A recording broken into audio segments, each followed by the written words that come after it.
Salut à tous, on se retrouve pour l'épisode 1624 du Zap Image. On commence aujourd'hui en ce 28 octobre avec deux anniversaires aujourd'hui. Tout d'abord, l'anniversaire de Vincent Cosiello qui fête aujourd'hui ses 26 ans, qui se rappelle quand c'était un futur talent qui a complètement disparu aujourd'hui. Donc actuellement il évolue dans le championnat belge, donc la Jupiler Pro League. Et c'est vrai qu'on n'entend plus du tout parler de Cosiello, ancien joueur niçois, donc il fête aujourd'hui ses 26 ans. Et il y a aussi l'ancien attaquant tchèque de l'équipe de Liverpool, Milan Barros, qui fête lui aujourd'hui ses 40 ans, très grand buteur. Ensuite, on va parler de tous les résultats d'hier. Il y a beaucoup de choses à dire aujourd'hui. On commence tout d'abord avec le match en Ligue 1. Hier, c'est un match à rejouer. Nice contre l'équipe de Marseille. Score final 1 partout. Un but de Amine Gouiri contre un but de Dimitri Payet. Pas de vainqueur entre Nice 3e et l'Olympique de Marseille 4e. On peut voir que ça fait la une du journal L'équipe aujourd'hui. Point final. 2 mois après le chaos ayant conduit à l'arrêt du match, Niçois et Marseille se sont sagement retrouvés à 3 sans pouvoir se départager, vu qu'il y a eu un partout hier.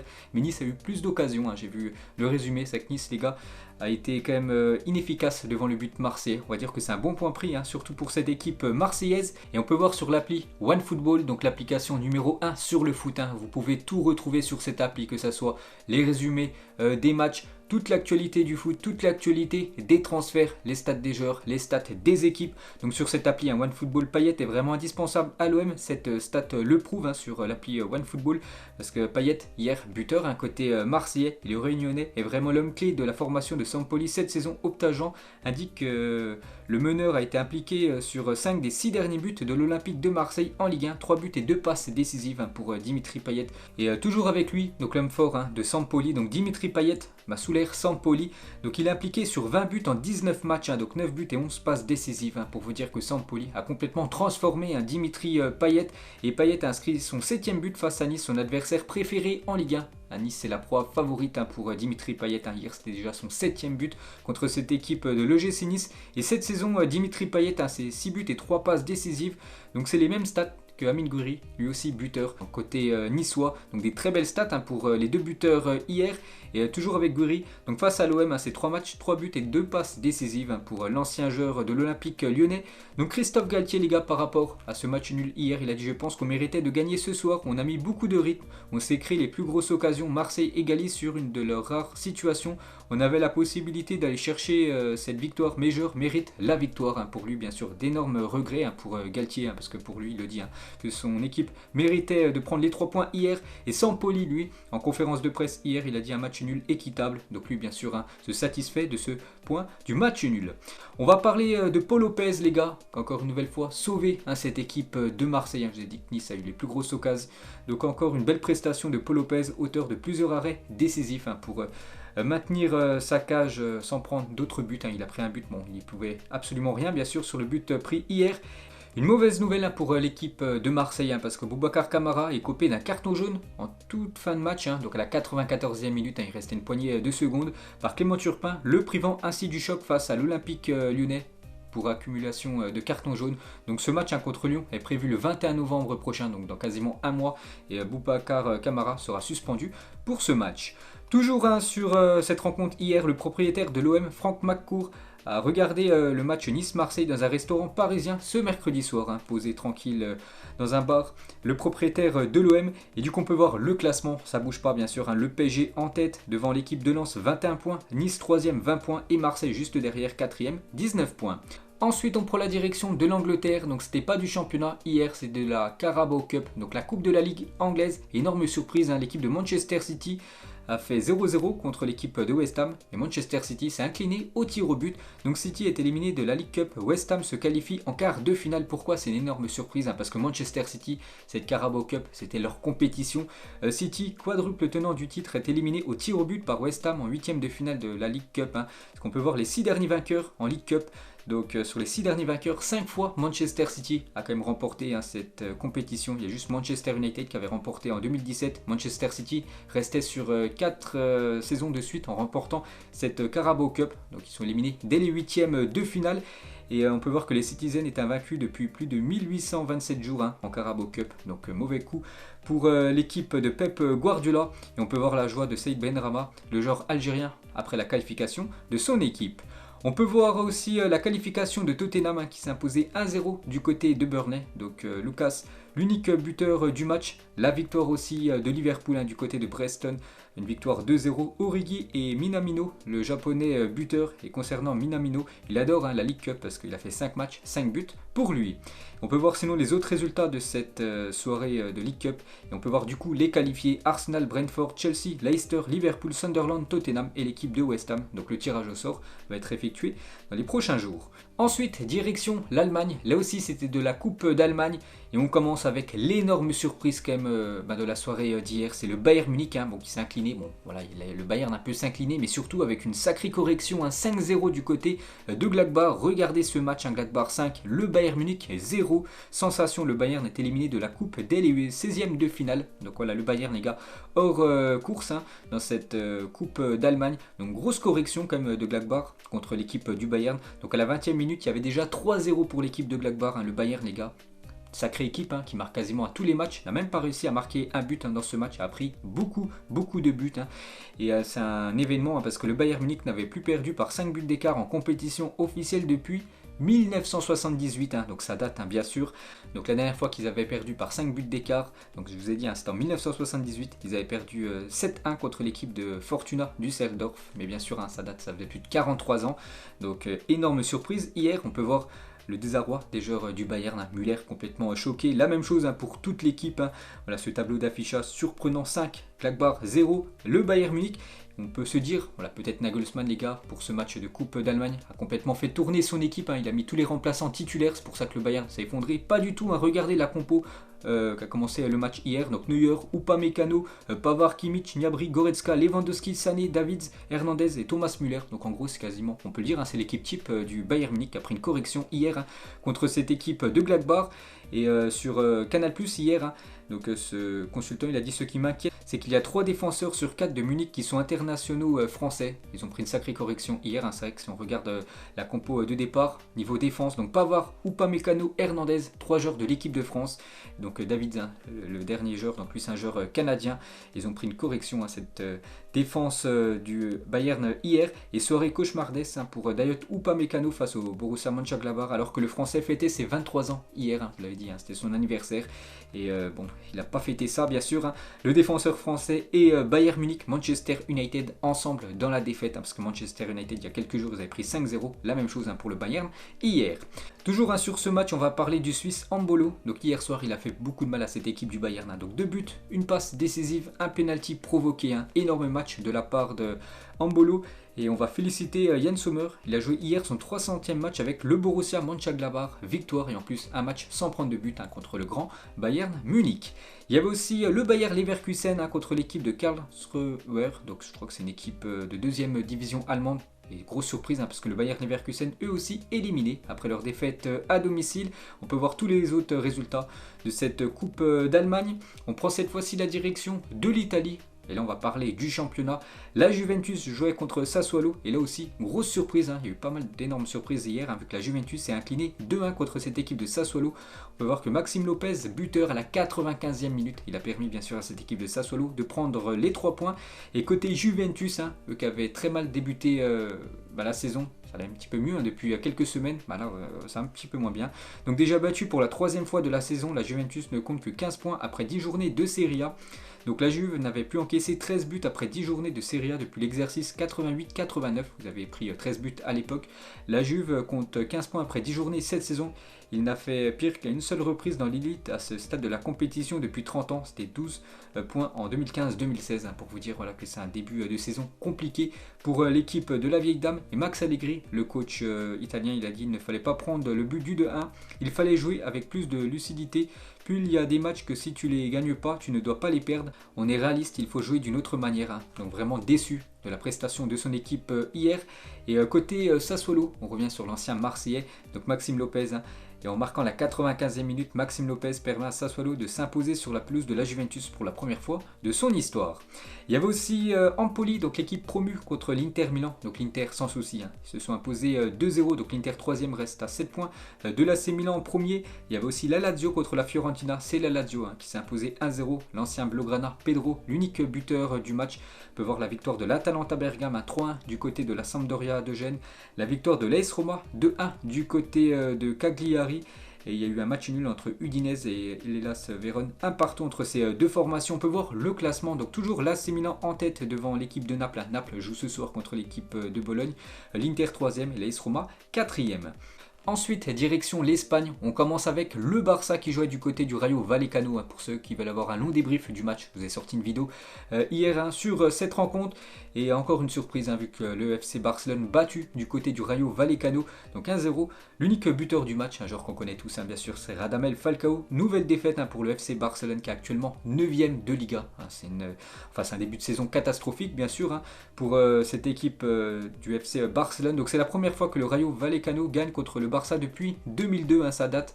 Donc la dernière fois c'était lors de la 13e journée. Donc le Rayo Vallecano s'était aussi imposé 1-0 contre l'équipe du FC Barcelone. On peut voir que Puyol à l'époque jouait du côté du Barça.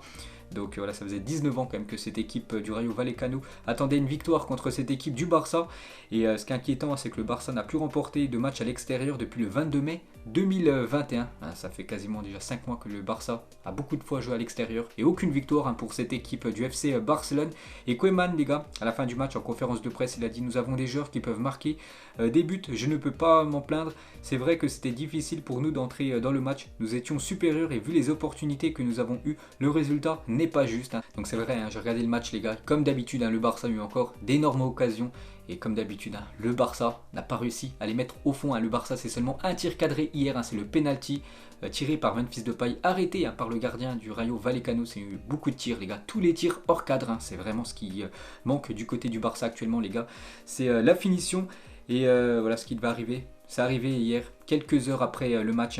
J'avais dit les gars dans ma vidéo débrief que ça allait certainement être officiel dans la journée, dans les prochains jours. Donc ça a été plus rapide que prévu. Donc officiel, Koeman est licencié par le FC Barcelone. C'était la défaite de trop pour le coach néerlandais. Donc Koeman au Barça, c'est fini. Donc hier, Laporta est monté dans l'avion très en colère avec l'idée de limoger Koeman en tête. Il a pris conseil auprès des cadres supérieurs du conseil d'administration et de la direction sportive. Et alors qu'il atterrissait à El Prat, Koeman a été immédiatement licencié. Donc voilà ce qui s'est passé hier avec Laporta, les gars, très en colère avec cette défaite. Et quelques minutes après, quelques heures après, il a pris la décision de licencier Koeman. Et bien sûr en Espagne aujourd'hui, ça fait la une de tous les journaux sportifs. Donc Ronald Koeman à la une des quotidiens sportifs espagnols ce matin. Donc licencié pour Sport, la même chose pour le journal AS. Le Rayo foudroie Koeman pour le journal Marca. N'oubliez pas que Marca, c'est un journal spécialisé sur l'équipe du Real. Mais là, ils ont fait la une par rapport au Barça. Et Xavi à la place de Koeman pour le journal Mundo Deportivo. On en parlera après de Xavi. Et le 27 octobre 2020, donc il y a un an, jour pour jour, bon, c'était hier, Bartomeu démissionne de la présidence du FC Barcelone. Et le 27 octobre 2021, donc c'était hier, et Koeman est licencié. Donc voilà une date importante, ce 27 octobre du côté de Barcelone. On va faire le bilan de Ronald Koeman au Barça. Il est arrivé le 19 août 2020. Donc jusqu'au 27 octobre 2021, donc 67 matchs, 39 victoires, 12 matchs nuls et quand même 16 défaites.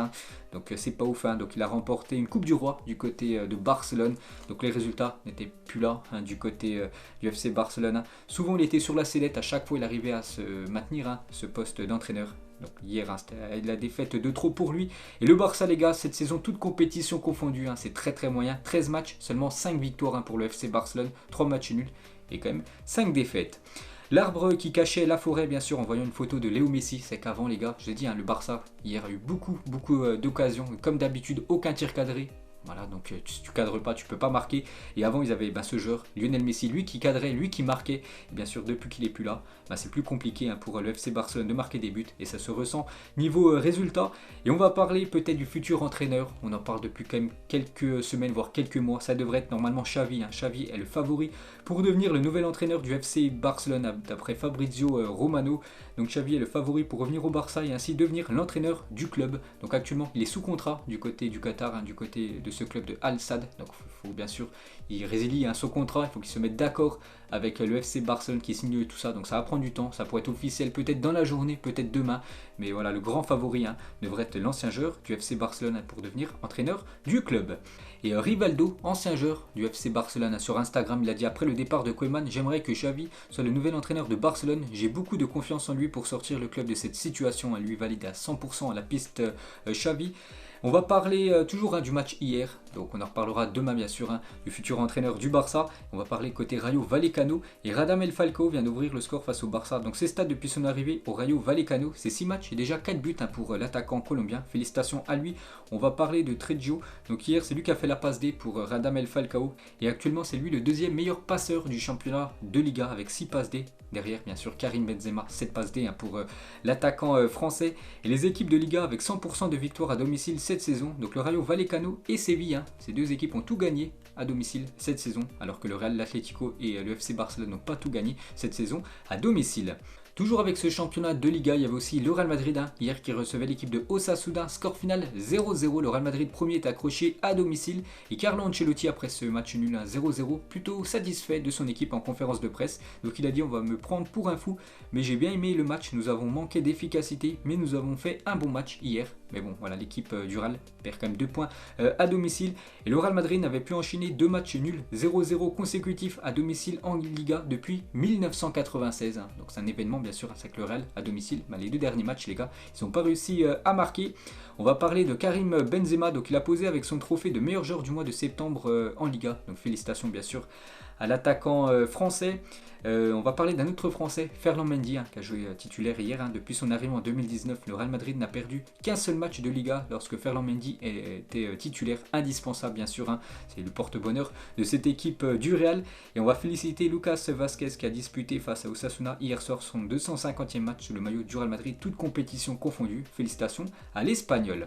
Il y avait aussi hier un Mallorca contre l'équipe de Séville. Séville accroché du côté de Mallorca. Malgré ce match nul, Séville est toujours leader de Liga avec pas mal d'équipes. C'est qu'il y a pas mal d'équipes en tête de ce championnat espagnol. Le Betis Séville, à l'équipe de Nabil Fekir, s'est imposé 4-1 contre l'équipe de Valence. On peut voir le classement de la Liga.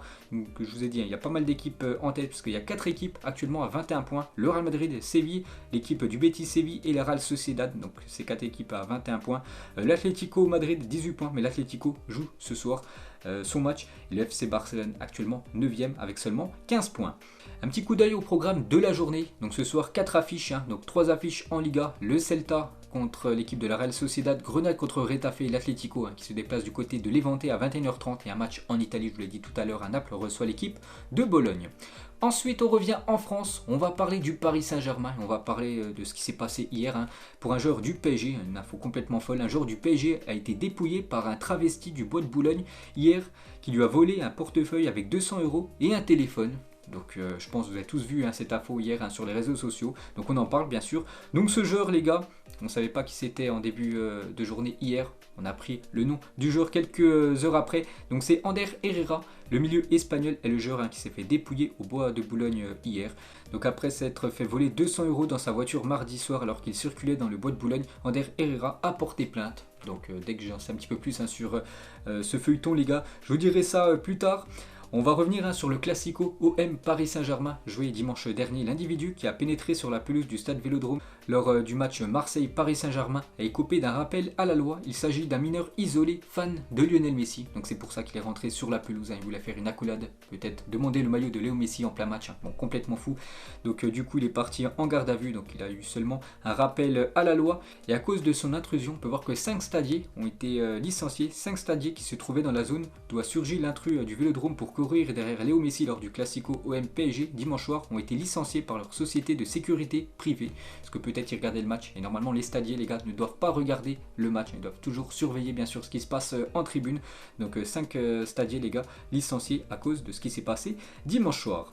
Et toujours avec OM Paris Saint-Germain, donc le dossier des incidents OM PSG est mis en instruction. Les sanctions seront connues le 17 novembre prochain, donc on en reparlera d'ici là. Ensuite, on va parler d'un joueur canadien, Josh Cavallo, donc devient le premier joueur en activité à révéler son homosexualité. C'était hier. Donc le joueur de 21 ans a dévoilé son homosexualité mercredi 27 octobre dans un message et une vidéo postée sur ses réseaux sociaux. Donc il a dit je suis footballeur et je suis gay, je veux que ce sport évolue et aider les joueurs dans la même situation que moi afin qu'ils ne se sentent pas seuls. Donc respect pour son courage. On peut voir son long message qu'il a mis sur, par exemple sur son compte Twitter. Vous pouvez aller regarder tout ce qu'il a marqué bien sûr. Et on peut voir qu'il y a eu beaucoup de clubs, ou même beaucoup de joueurs qui lui ont apporté son soutien par rapport à ses déclarations hier. Et pour finir les gars, ce Zap Image, on va parler du Ballon d'Or. Donc le Ballon d'Or sera remis le 29 novembre prochain, dans un mois. Et on peut voir qu'une liste aurait fuité concernant le podium du Ballon d'Or. On peut voir, ça a même fait un article du site espagnol Marca. Donc le classement du Ballon d'Or aurait fuité et c'est Robert Lewandowski qui serait le grand gagnant, Messi deuxième et Karim Benzema troisième. Donc le classement du Ballon d'Or aurait fuité, Lewandowski serait le Ballon d'Or 2021. Donc Léo Messi un deuxième, Karim Benzema troisième. Donc par exemple, je sais pas, Salah terminerait normalement en quatrième, Mbappé sixième. Cristiano Ronaldo 9e ou je sais pas Lukaku à la 16e position. Bon bien sûr c'est une info à prendre avec des pincettes, pour l'instant rien d'officiel, ça sera officiel le 29 novembre prochain. Et bon ce serait pas une surprise de voir un Lewandowski Ballon d'Or. Donc voilà les gars, une petite info concernant ce Ballon d'Or 2021. Donc voilà les gars, la fin de ce Zap Image 1624. Donc si ça vous a plu, un petit like et on se retrouve demain pour le prochain épisode. Ciao à tous.